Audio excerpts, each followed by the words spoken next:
오늘은 14강 열역학 제1법칙 세 번째 시간입니다. 오늘 공부할 내용은 열 용량과 비열입니다. 물체의 열 용량과 물질의 비열, 이렇게 얘기하죠. 그 말이 무엇인지 보겠습니다. 먼저 열 용량부터 정의하겠습니다. 열 용량이란 어떤 물체의 열 용량이라고 얘기하는데, 물체의 온도를 단위 온도 올리는데, 단위 온도란 1도를 얘기합니다. 그래서 내가 지금 사용하고 있는 단위의 1을 올리는데 필요한 열량을 그 물체의 열 용량이라고 한다. 그래서 이제 예를 들어서 온도가 T인 물체에 열량 Q를 가했더니 온도가 T 프라임이 됐다. 그러면 이제 온도가 얼마만큼 올라갔습니까? T 프라임 빼기 T만큼 올라갔죠. 그러면 이 물체의 열용량은 얼마냐라고 하면 가한 열을 1도 단위 온도 올리는데 필요한 열이 열용량이니까 그 단위 온도, 그 온도 수만큼 나누면, 올라간 온도 수만큼 나누면 되겠죠. 그 온도 차이, 온도가 올라간 게 뭐냐면 델타 T는 낮은 온도에서 처음 온도 뺀 거죠. 그 열용량은 뭐가 되겠어요? Q를 그냥 델타 T로 나누면 이게 바로 열용량이 되겠습니다. 그러면 1도 올리는데, 그 물체를 1도 올리는데 필요한 가열한 열량이 된다고 할 수가 있죠. 그리고 이걸 이제 이 식을 이용해서 문제를 푸는데 어떤 경우가 많이 있냐면 델타 T를 양면에 곱해서 Q는 C 델타 T다. 그래서 온도를 델타 T만큼 올리려면 이 물체에 얼마만큼 열을 가해줘야 되냐고 이렇게 물어보면 열 용량에다가 델타 T만 곱하면 되겠죠. 근데 비열은 어떠냐? 열용량과 비열이 좀 비슷할 것 같은데, 비열은 뭐라고 부르냐면 물질의 비열이라고 이렇게 부릅니다. 왜 그러냐면 이것은 물체 전체 온도를 단위 온도 올리는 데 필요한 열량이 열 용량인데, 이건 물체 전체의 온도를 올리는 것이 아니라 단위 질량의 온도를, 물체가 300g이면 1g의 온도를, 그 중에서 단위 질량의 온도를 올리는데, 단위 질량의 온도를 단위 온도 1도 올리는데 필요한 열량을 그 물체를 만드는 물질의 비열이라고 한다고 하는 것이죠. 그래서 여기에 물체들이 많이 있으면, 또 물질이 많이 있으면 그 물질에 전부 다 1g씩, 1g이 1도 올라가는데 이제 필요한 열량, 이걸 이제 비열이라고 이렇게 얘기합니다. 그래서 어떤 물체든지 비열은 어떠냐? 비열은 다 똑같습니다. 그래서 비열은 하나밖에 없습니다. 물론 정확하게 얘기하면 온도마다 비열이 달라서 이제 약간 온도에 따라서 이제 비열이 좀 바뀌기 때문에 이제 여러 가지로 얘기할 수가 있지만, 비열은 그냥 물체, 금의 비열 얼마, 은의 비열 얼마, 이렇게 얘기할 수가 있습니다. 그렇지만 열용량은 그렇게 얘기할 수가 없습니다. 물체마다 전부 다르니까. 네, 그래서 이제 예를 들어서 이것도 이렇게 계산할 수가 있습니다. 질량이 M이고 온도가 T인 물체에 열량 Q를 가했더니 온도가 T 프라임이 되었다. 그러면 이 물체의 비열은 얼마냐? 여기서 열 용량은 C로 표시하는데 라지 C로 한다면 비열은 스몰 C로 이렇게 씁니다. 그러면 온도 차이가 얼마였습니까? T 프라임 빼기 T, 델타 T죠.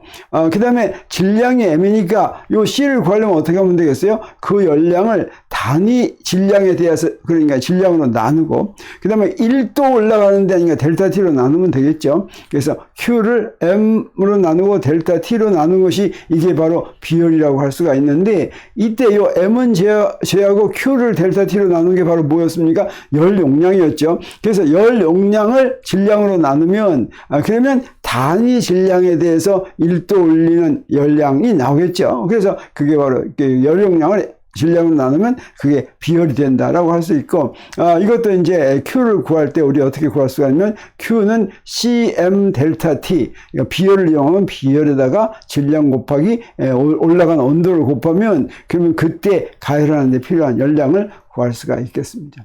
그래서 이런 열용량 같은 것을 물체의 성질이라고 하고, 이 비열 같은 걸 비열의 물질의 성질이라고 하는데, 물질의 성질은 어떤 특징을 가지고 있어요? 표로 만들어서 책에서 찾아볼 수 있다고 하는 것이죠. 그래서 나무의 비열은 얼마인지, 물의 비열은 얼마인지 이런 걸 찾아볼 수가 있다고 하는 것입니다. 이건 이제 열현상에서 이렇게 나왔는데 열현상에서만 물체의 성질, 물질의 성질로 나뉘는 게 있는 것이 아니라 우리가 지금까지 배운 여러 가지에 있습니다. 그래서 그걸 한번 종합적으로 한번 보겠어요. 물체의 성질을 따지는 건 무엇이 있는지, 물질의 성질을 따지는 건 무엇이 있는지 보겠습니다. 먼저 역학적인 성질도 한번 보고 전기적인 성질도 한번 보고 열적 성질도 한번 보겠습니다. 역학적 성질로는 뭘 얘기할 수가 있냐면 F는 KX에서부터 이 K가 바로 물체의 탄성률인데 이건 물체의 성질이 되겠습니다. 다시 말하면 여기 스프링이 있으면 그 스프링의 탄성률 이렇게 얘기합니다. 그런데 이 스프링의 탄성률을 갖다가 물질의 성질로 만든 것이 무엇이냐면 우리가 앞에서 배웠는데 그게 바로 역률입니다. 역률은 이렇게 여기에 변이고 이거는 변형이죠. 그래서 이게 변형이고 이게 변이죠. 변형은 변이에 비례한다. 이 비례 상수를 우리가 역률이라고 하는데 이 역률은 어떻습니까? 물질의 성질이다라고 하는 거죠. 전기적인 성질에도 그런 걸 이제 볼 수가 있습니다. 뭐 여러 가지가 있지만 저항을 하나 볼 것 같으면 V는 IR에서 이 R이 저항인데 이건 저항체의 성질. 그러니까 어떤 물체의 성질이 저항이 되겠습니다.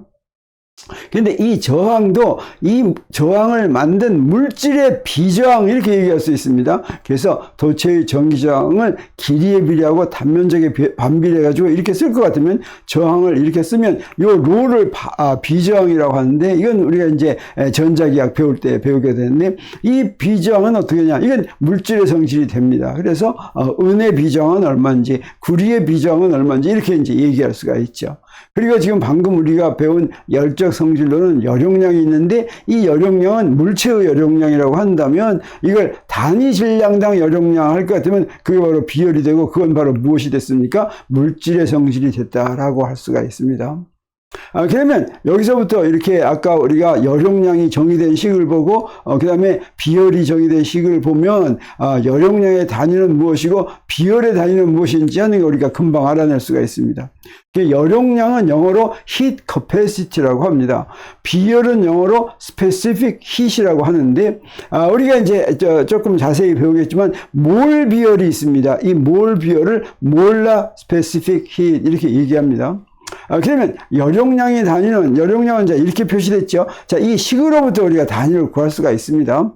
그랬을 때 비열은 단위 질량당 단위 온도를 올리는 데 필요한 열량이라고 한다면 몰 비열은 뭐냐면 여기에 물질이 있으면 물질 단위 몰 1몰을 1도 올리는 데 필요한 열량이 바로 몰 비열이 되겠습니다. 그러면 이 식을 보면 여기 열 용량의 단위는 뭐가 되겠어요? 열량의 단위를 온도의 단위로 나누면 되겠죠. 그게 바로 줄 퍼 K 이러면 되겠습니다. 이 K가 바로 뭘 얘기합니까? 절대 온도죠. 그래서 줄 퍼 K. 그리고 비열의 단위는 어떻게 하면 되겠습니까? 여기에 Q의 단위는 줄이니까 열량은 단위가 줄, 에너지하고 같은 거라고 그랬죠. 줄, 그 다음에 질량의 단위는 킬로그램이고 델타 T는 K니까 줄 퍼 킬로그램 K. 이게 바로 비열의 단위가 되겠습니다. 그리고 몰 비열의 단위는 질량 대신에 몰을 써가지고 줄 퍼 몰 K 이러면 몰 비열의 단위인데 이 단위가 바로 어떤 단위냐면 SI 단위가 되겠습니다. SI 단위 하면 SI 단위를 전부 알 것 같으면 계산할 때 단위를 집어넣고 계산하지 않고 그냥 계산 결과의 물리량의 SI 단위를 쓰면 된다고 했죠. 그래서 이런 것들이 SI 단위인데 SI 단위가 아닌 것으로도 표현할 수가 있습니다. 예를 들어서 열용량의 단위라고 한다면 우리 이 K 대신에 절대 온도 대신에 뭘 쓸 수 있습니까? 섭씨 온도를 쓸 수가 있습니다. 그리고 줄 대신에 칼로리를 쓸 수가 있고 그래서 둘 다 칼로리로 쓰고 섭씨 온도로 쓰고 또 뭐 화씨 온도로도 쓸 수가 있겠죠. 물론 1도 간격은 섭씨 온도나 절대 온도가 같으니까 여기 줄 퍼 도C나 줄 퍼 K나 값은 같습니다. 이거는. 근데 칼로리 퍼 K 하면 값이 좀 달라지겠죠. 그리고 칼로리 퍼 K나 칼로리 퍼 도C는 값이 같다라고 할 수 있습니다. 그리고 이 경우도 어떻게 되겠어요? 줄 퍼 킬로그램 도C가 될 수 있고 캘로리 킬로그램 퍼 킬로그램 K가 될 수가 있고 캘로리 그램 C 뭐 이렇게도 이제 표시할 수가 있죠. 몰도 어떻게 됩니까? 줄 퍼 몰도 C 또는 칼로리 퍼 몰도 K, 몰 K 뭐 이렇게 표시할 수가 있겠습니다. 흔히 많이 쓰이는 비열의 단위는 뭘 이용하냐면 캘로리 퍼 그램씩 이게 이제 많이 이용이 되는데 이게 많이 이용이 되는 거 보기 위해서 우리 여러 가지 물질의 비열을 한번 여기서 비교해 보기로 하겠습니다. 여러 가지 물질 중에서 몇 가지를 달면 바로 이거 SI 단위가 아닌 캘로리 퍼 그램도 C 가지고 이 단위로 표시해 보겠습니다. 건조한 공기의 비열이 얼마냐면 0.24 이 정도 됩니다. 근데 20도 C의 물의 비열이 바로 1.00 캘로리 퍼 도씨입니다. 그램 도씨입니다. 그래서 이렇게 캘로리 퍼 그램 도씨로 표시할 것 같으면 물이 아주 1이 딱 되게끔 그렇게 비열이 맞춰지는 걸 알 수가 있습니다. 그런데 보니까 공기보다도 물의 비열이 상당히 크죠. 그 다음에 액체 암모니아가 이제 이거보다 비열이 조금 더 큰데 0도씨의 물의 비열은 0.5로 내려가고 파라핀은 0.78 이렇게 됩니다. 그리고 나무도 비열이 상당히 작고 다이아몬드는 0.12, 그 다음에 철은 0.11, 그 다음에 금은 0.031, 그리고 은은 0.056 이렇게 가지고 비열이 급속하게 줄어들죠. 가만히 봤더니 대체적으로 어떻습니까? 물이 비열이 굉장히 크다라고 하는 걸 우리가 여기서 알 수가 있죠. 이렇게 비열이 큰 물이 여러 가지 그 물의 성질이 우리가 살아가는 데나 인간이 살아가는데 굉장히 큰 역할을 한다라고 하는 걸 우리 나중에 알 수가 있습니다. 그래서 이게 바로 칼로리 퍼 그램도 C로 표시할 것 같으면 물의 비열이 1이 딱 된다라고 하는 걸 우리가 이제 보겠습니다. 그리고 우리 열 용량이 있으면 열 용량이 여기 이렇게 화로에다가 이게 두 개를 꼽아 놨습니다. 하나는 쇠막대를 집어넣고 하나는 나무막대를 집어넣었어요. 그리고 열 용량이라는 건 무엇입니까? 요 쇠막대하고 나무막대가 1도 올라갈 때 열이 얼만큼 드는지 그게 바로 열 용량이죠. 그러면 우리 금방 여기서 쇠막대와 나무막대 중 어느 것의 열 용량이 더 클까 이렇게 물어보면 금방 바로 답하라고 생각하지 말고 답하라고 뭐일 것 같습니까?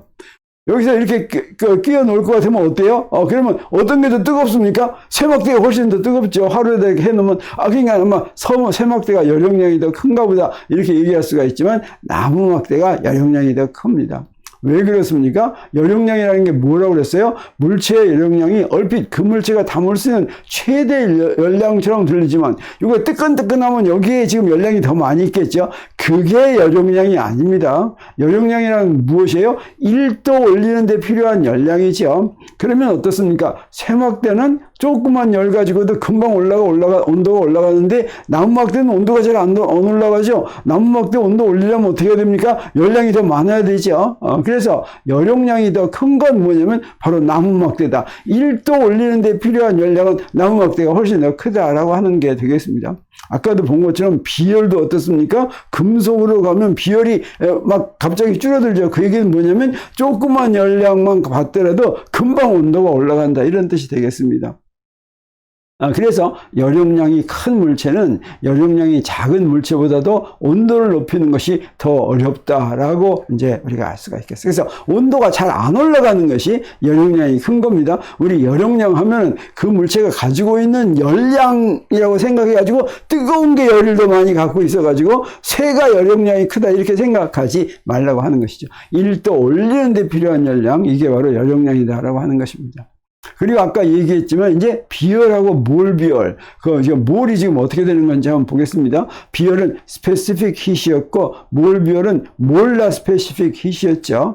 그래서 식이 어떻게 됐습니까?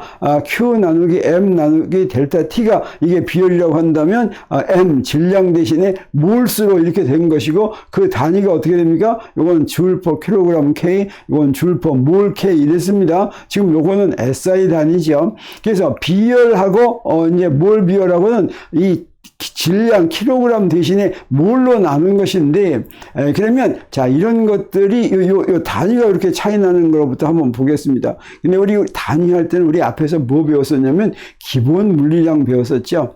기본 물리량에는 몇 가지가 있다고 그랬습니까? 7가지가 있는데 그 7가지의 기본 단위를 딱 정해놓고 그 다음에 물리량이 있으면 그 기본 물리량, 이제 SI 단위로 딱 정해놓고 그 SI의 기본 물리량을 조합해서 단위를 만들면 그건 유도 물리량의 단위가 된다고 했습니다. 그래서 우리 기본 물리량이란 직관적으로 이해할 수 있는 물리량으로 이전에 다른 물리량을 이용해서 정의된 적이 없는 물리량인데 이건 사람이 이렇게 정해놓은 것입니다.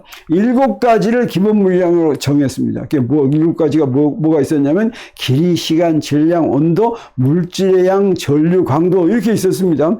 그러면 어떻습니까? 비열과 몰 비율에 사용한 킬로그램과 몰은 전부 다 이 기본 물리량에 들어있는 이 질량과 물질의 양, 이 물질의 양의 단위가 몰입니다. 요 2개죠. 그러면 우리가 얼핏 생각하면 질량도 물질의 양일 것 같은데 요거 이렇게 2개씩 있는데 그거 좀 고민이다라고 하는 생각이 들 텐데 사실은 물리적으로는 질량이 물질의 양이라고 얘기하기가 어렵습니다. 그래서 물리량의 정의를 먼저 보고 질량의 정의가 무엇인지를 보겠습니다.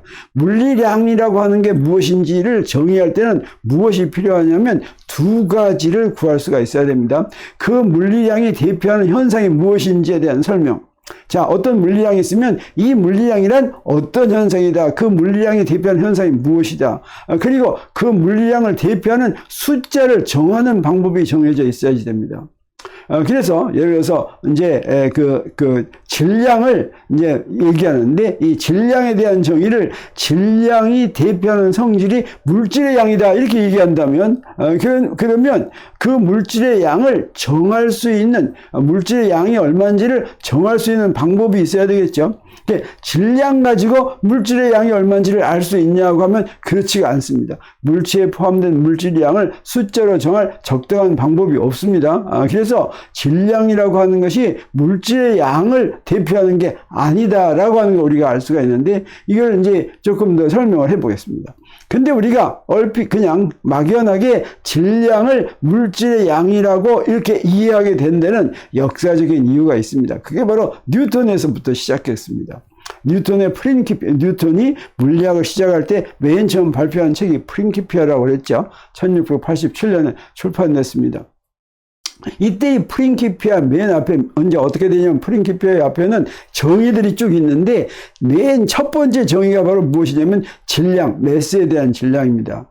그랬을 때 뉴턴은 이 프린키피아에서 질량을 이용했는데 질량을 자연을 기술하는 기본적인 2식, 이 2식이 프린키피아에 나온 2식이고 그게 바로 역학을 시작하게 한 식입니다. 첫 번째 식이 바로 뭐냐면 뉴턴의 운동법칙이었어요. F는 ma가 뉴턴의 운동법칙이죠. 여기도 이 질량이 이렇게 들어갑니다.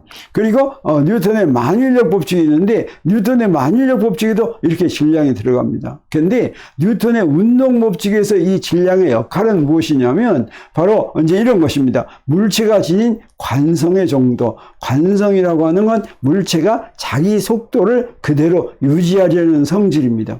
그래서 여기에 나오는 질량 M을 물체의 관성의 정도라고 얘기하는 건 뭐냐면 여기 A가 가속도죠.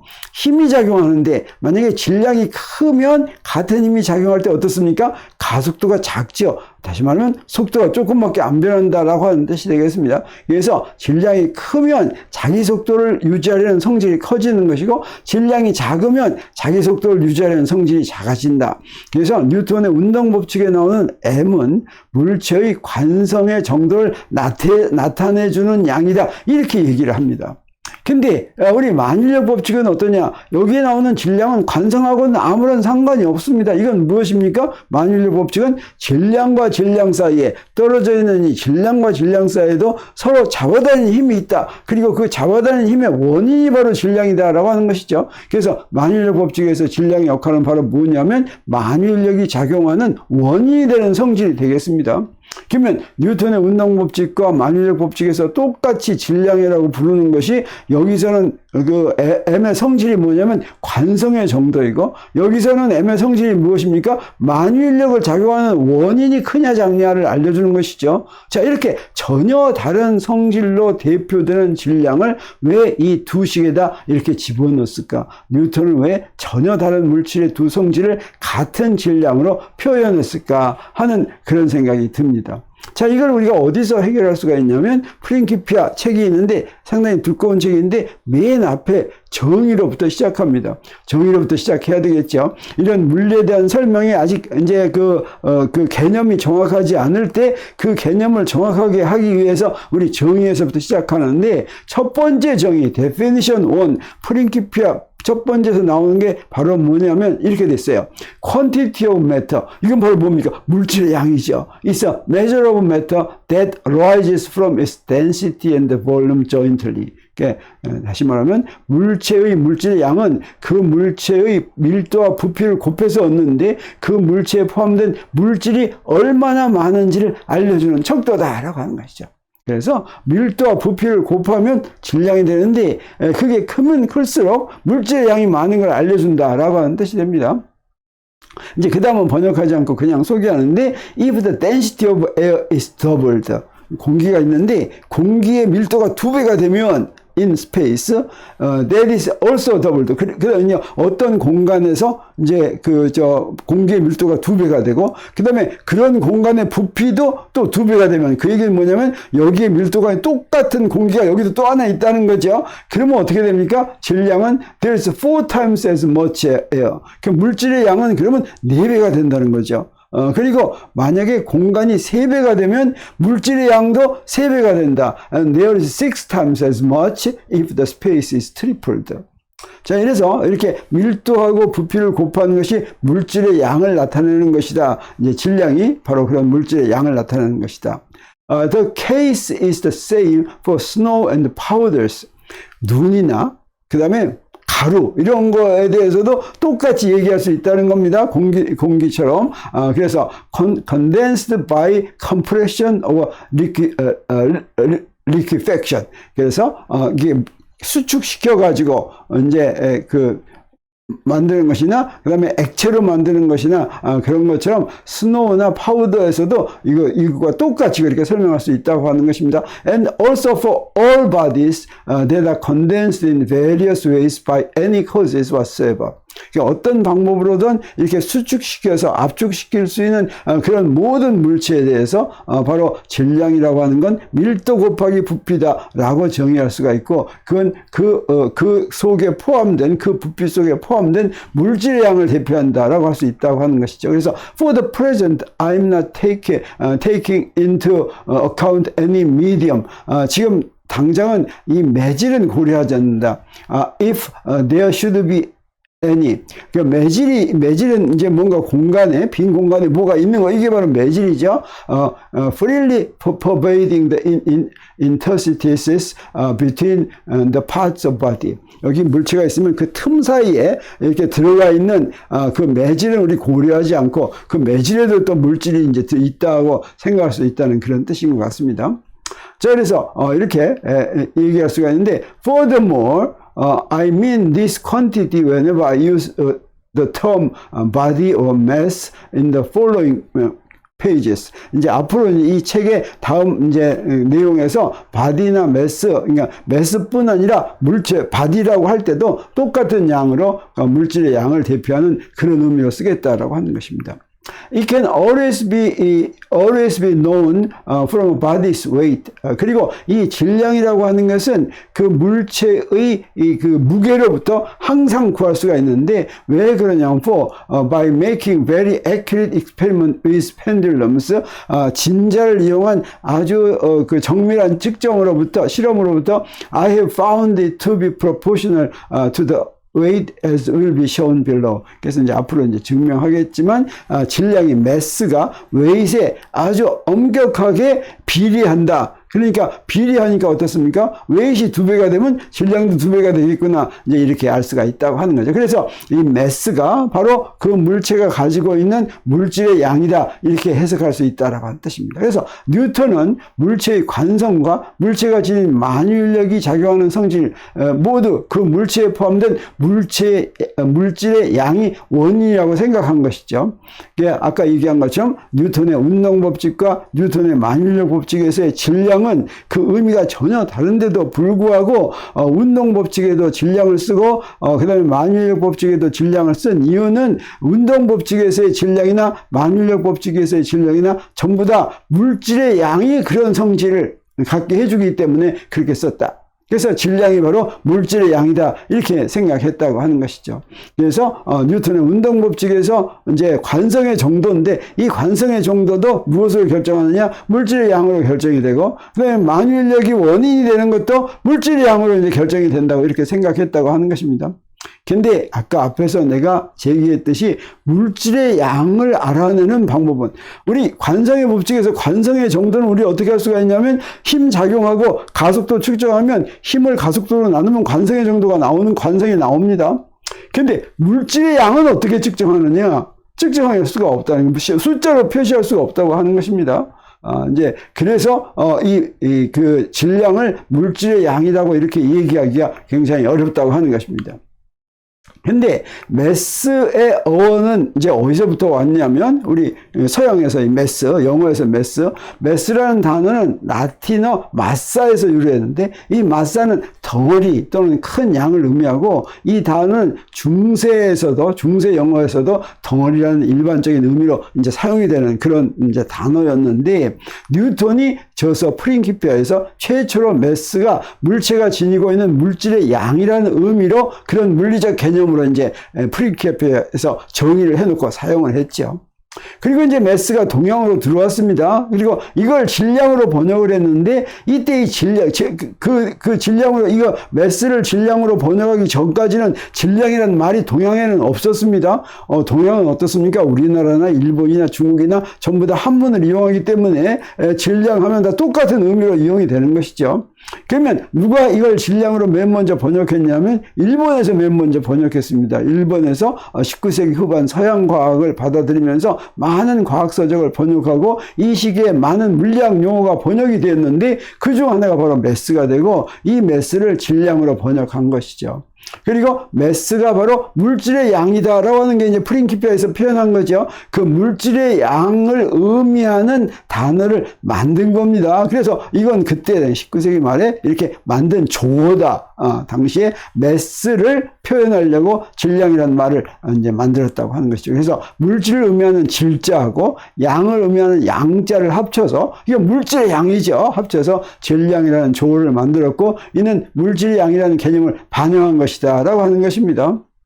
그런데 이제 어떻게 되냐면 우리 그 운동 법칙과 만유인력 법칙이 하나는 관성의 정도를 얘기하고 하나는 이제 만유인력의 정도, 힘의 정도를 얘기한다고 그랬죠. 이 두 개가 같은 것이다라고 하는 게 일반 상대성 이론에 의해서 이제 해결이 됩니다. 그래서 우리가 나중에 일반 상대성 이론 배울 때 다시 하겠는데 사실은 일반 상대성 이론은 만유인력이라고 하는 게 없습니다. 만유인력은 뉴턴이 잘못 생각한 거다.